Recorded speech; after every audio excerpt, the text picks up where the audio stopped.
아이들이 만 7, 8세인 초등학교 저학년이 되면 한 번쯤은 확인하고 지나가야 할 것들이 많습니다. 특히 요즘은 아이들의 성장에 관심이 큰데요. 이 시기에 우리 아이가 제대로 잘 자라고 있는지, 혹시 너무 작거나 큰 것은 아닌지 점검해보고 넘어가는 것이 좋습니다. 성장 이상은 영아나 소아에서 키, 몸무게 같은 신체적 성장이 같은 나이 또래에 비해 현저히 작거나 큰 경우를 일컫는 말로, 정확하게는 키 또는 몸무게가 같은 연령에서 기대되는 증가 속도보다 떨어져 있거나 증가되어 있는 경우, 또는 같은 성별 연령에 비해 예상되는 성장 곡선에서 두 계단 밑으로 변화가 있는 경우를 우리는 성장 장애가 있다고 정의합니다. 흔히 저신장, 키가 큰 고신장, 성조숙증, 또 사춘기 발달 지연 등이 이에 해당된다고 할 수 있겠습니다. 일반적으로 성장 단계는 3단계로 진행됩니다. 먼저 태어나서 2세까지 성인 신장의 25%까지 성장하는 급성장기, 3세에서 12세까지의 성장 호르몬에 의해 성장하는 성장기, 13세에서 16세까지 성장 호르몬과 성호르몬에 의해 성장하는 제2급성장기로 나뉩니다. 제2급성장기 땐 남아가 25에서 30cm, 여아가 20에서 25cm까지 성장하는데요. 체질적 성장 지연으로 사춘기가 늦게 오거나 성선기능 저하증이 있는 경우 키가 늦게까지 크지만, 보통 남자는 만 16에서 17세, 여자는 만 14에서 15세의 성장이 종료됩니다. 단순히 키가 작다기보다는 저신장은 같은 나이의 성별 또래에 예상되는 키와 비교하여 200분위수 미만이거나 100명 중 3등 이내인 경우로 정의합니다. 대개 유전적으로 부모가 작은 경우이거나 또래에 비해 늦게 성장하는 체질성 성장 지연이 있는 정상적인 경우가 제일 흔하고요. 성장 호르몬 결핍증, 영양 장애, 만성 질환, 갑상선 질환, 극심한 스트레스가 있는 경우, 골격계 유전 변이 질환이 있는 경우 등 다양한 원인이 될 수 있겠습니다. 저신장 검사는 언제 받아야 할까요? 보통 만 4세 이후 영유아 검진에서 성별 나이가 같은 또래 아이보다 300분위수 미만이거나, 사춘기 때 또래 아이보다 작을 때, 태어날 때 몸무게가 현저히 적었거나, 만성 콩팥병, 심장질환, 장질환이 있거나, 항암 치료를 받았거나, 시신경 이상이나 부계열, 부순열 등이 있다면 검사를 받는 게 좋습니다. 6개월 간격으로 2번 이상 잰 키에서 1년에 4cm 이상 자라지 못한 경우, 나이가 증가함에도 옷이 작지 않아서 옷을 바꾸지 못할 정도 성장이 잘 되지 않는 경우, 또 나이 어린 아래 동생과 키를 비교했을 때 비슷한 경우 의심해 볼 수가 있겠습니다. 보통 출생력이라든지 과거력, 질병력을 확인하고 기본적인 혈액 검사 및 호르몬 검사, 그리고 뼈나이를 보기 위한 손 엑스레이 검사 등을 할 수 있으며, 또 골 연령이 어린 경우에는 성장 호르몬 유발 검사 등으로 성장 호르몬 결핍에 의한 저신장증, 특히 여아이 같은 경우는 염색체 검사로 터너증과 같은 염색체 이상 질환에 의한 저신장을 감별 진단을 할 수 있겠습니다. 키가 원하는 만큼 무작정 클 수는 없습니다. 골고루 먹고 규칙적으로 운동하고 적정한 수면을 취해야 고유의 키를 유지하는 데 도움이 되는데요. 더불어 키를 키우겠다고 운동을 시키는 것보다 자녀가 좋아하는 신체 활동을 꾸준히 할 수 있도록 도와주는 것이 성장에 도움이 되겠습니다. 기본적으로 규칙적인 생활 습관으로 인한 건강 생활이 무엇보다 중요합니다. 하루 8시간에서 9시간 이상의 충분한 수면과 야채나 과일 같은 비타민, 미네랄이 풍부한 식사 등 골고루 먹는 습관 등이 중요하겠고요. 하루 30분 이상, 주 3, 4회 이상의 운동 등이 무척 중요합니다. 그러나 의학적인 저신장이 진단되었거나 성장 호르몬 결핍 등으로 성인 예측기가 의미 있게 작을 것으로 예상된다면 저희는 성장 호르몬 주사 치료를 통해서 치료할 수 있겠습니다. 성장 호르몬 주사 치료는 저신장증 환자의 유전적 또 환경적인 요인과 같은 대내외적인 조건에 따라서 개인과 효과가 상당히 다르게 나타날 수 있기 때문에 올바른 용량과 치료 기간에 대해서는 반드시 소아내분비 전문의와 함께 충분히 상의하신 후 결정하시는 것을 강조드립니다.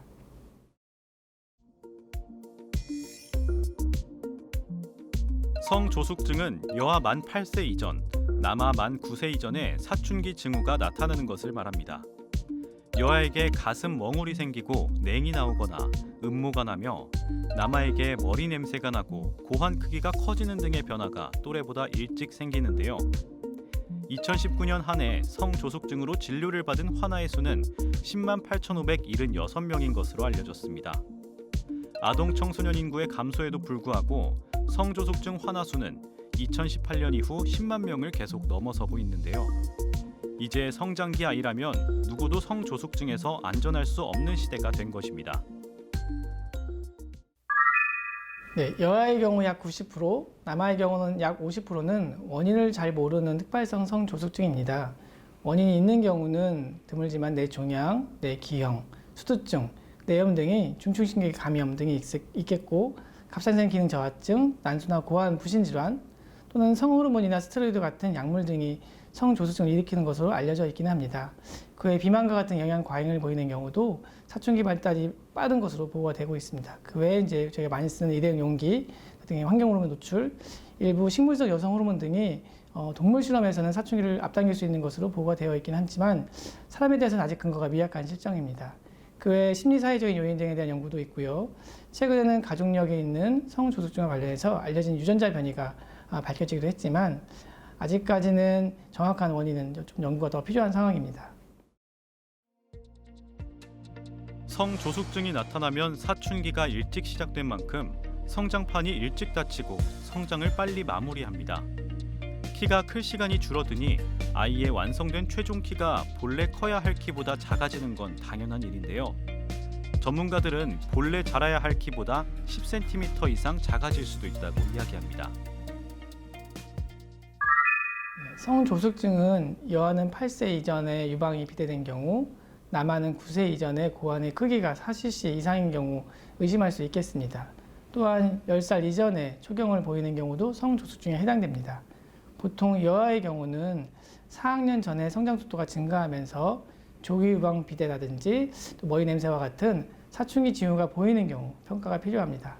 남아의 경우는 초기에는 사춘기 징후가 명확하지가 않기 때문에 여아에 비해서 사춘기 평가 시기를 알아채기가 쉽지는 않습니다. 따라서 무엇보다 중요한 것은 주기적인 성장 검진을 통해서 올바르게 성장하고 있는지 상담을 받는 것이 중요합니다. 성조숙증 검사는 성장 속도와 같은 신체 진찰, 또 방사선 촬영을 통한 고연령을 평가하고 성선 호르몬 방출 호르몬 자극 검사라고 하는 호르몬 확진 검사를 통해서 진단할 수가 있겠습니다.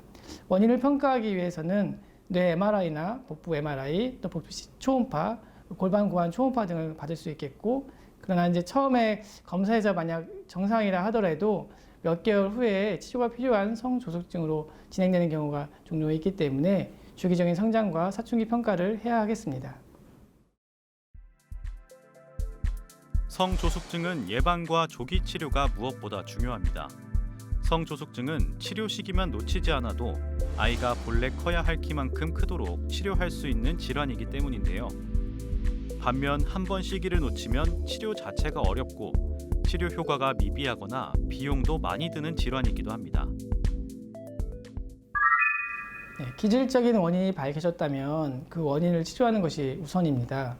특별한 원인 질환 없이 발생하는 특발성 성조숙증과 같은 경우에는 사춘기 진행을 억제하는 그런 약제인 성성 자극 호르몬 방출 호르몬 휴원제, 일명 저희가 성호르몬 억제제를 4주마다 또는 최근에는 이제 보건급여 인정된 12주마다 제형의 이런 주사를 병원을 방문해서 놓게 됩니다. 치료 기간은 진단 나이라든지 진단 시 사춘기 정도에 따라 좀 다르긴 하겠지만 평균 2년 이상을 요하고 있고, 보통 나이로는 이제 만 11세, 여자는 만 11세, 남자는 만 12세, 뼈 나이로는 여아는 12세, 남자는 13세까지 치료하게 됩니다. 성호르몬 억제제는 소아에게 사용된 지 벌써 30년이 넘은 그런 약입니다. 국내뿐만 아니라 전 세계적으로도 굉장히 많이 쓰이는 임상 경험이 풍부한 약제이기 때문에 매우 안전합니다. 일부 알레르기 반응에 의한 주사 부위 발적이나 과민 반응이 보고되어 있긴 하지만 굉장히 드물고요. 치료 중에도 다른 약물 복용이라든지 예방접종과 같은 그런 행위에도 제한이 없습니다. 또 치료 종료 후에도 정상인과 같은 똑같은 호르몬 분비 능력이라든지 생식 능력을 갖출 수 있기 때문에 잘 안전한 것으로 알려져 있습니다. 여기서 잠깐! 잘못된 의학 상식을 바로잡아 건강도 지키고 상식도 키우는 Yes or No. 콩이나 두유를 많이 먹으면 성조숙증에 걸린다는데 사실인가요? 네, 아닙니다. 특정 식품, 특히 콩류 식물에 여성 호르몬과 유사한 식물성 에스트로겐이 많이 함유되어 있긴 합니다. 이러한 물질이 사람에게서 사춘기 발달에 영향을 미친다는 과학적인 근거는 명확히 밝혀지지는 않았습니다. 따라서 특정 음식 등을 제한하기보다는 골고루 먹는 식습관을 기르도록 지도해 주시는 것이 중요합니다. 잘못된 의학 상식 깨치기 Yes or No 두 번째. 아이의 성장을 촉진하기 위해서는 무조건 밤 9시 전에 잠들게 해야 하나요? 역시 아닙니다. 네, 성장을 위해서 충분한 수면은 무엇보다 중요합니다. 그래서 연구에 의하면 자정 전에 깊은 수면에 도달하는 경우에 성장 호르몬 분비가 가장 많이 분비되는 것으로 알려져 있기는 합니다. 따라서 자정 전에 깊은 수면을 이루기 위해서 그보다 한두 시간 전에 잠자리에 들도록 하려면 한 10시쯤에는 잠을 자려는 노력을 기르는 것은 필요합니다. 그러나 이제 수면 패턴은 사람마다 다를 수 있기 때문에 인명기 시각보다는 수면 시간 그 자체도 성장에 중요하다는 연구가 있기 때문에 성면의 질과 양을 모두 고려해 주시는 것이 필요하겠습니다. 부모라면 누구나 아이가 건강하게 자라길 바라는 마음일 텐데요. 여기에 반에서 키를 쟀을 때 앞보단 뒤에 서면 좋겠는 마음은 부모라면 다 똑같을 겁니다. 아이의 성장에 도움이 된다는 건 다 해주고 싶지만 엇갈리는 정보 속에서 좋다는 것이 무엇인지 헷갈릴 때가 많습니다. 부정확한 정보에 휘둘리지 않고 지나친 염려를 하기보다 전문의를 찾아 정확한 진단과 치료를 통해 아이의 성장에 도움을 줄 수 있어야겠습니다. 성장 이상은 단순히 키나 사춘기 변화만이 아닌 소아 청소년 연령에서는 건강의 위험 신호이기도 합니다. 그래서 건강한 아이가 가장 잘 큰다는 단순한 진리는 성장 이상의 중요성을 잘 표현해주는 말이라고 생각합니다. 큰 키나 작은 키보다는 건강한 성장인지, 사춘기 이상 성조숙증보다는 몸의 변화와 마음의 변화가 조화를 이루는지까지 면밀히 관찰하는 노력이 필요합니다. 물론 성장 이상 중에는 반드시 치료해야 되는 몇 가지 중요한 병들도 있다는 점을 간과해서는 안 되겠습니다.